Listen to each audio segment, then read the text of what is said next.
Well, the guys are back. The crane is here. I'm not sure what these guys are doing. Cutting some more roots, I guess. One guy has his mask on. I can't believe he's working with a mask.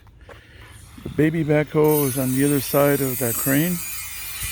I will do another update as soon as that crane gets into action. The crane operator is just watching these guys right now work. So I'm assuming that pretty soon he will go do his job.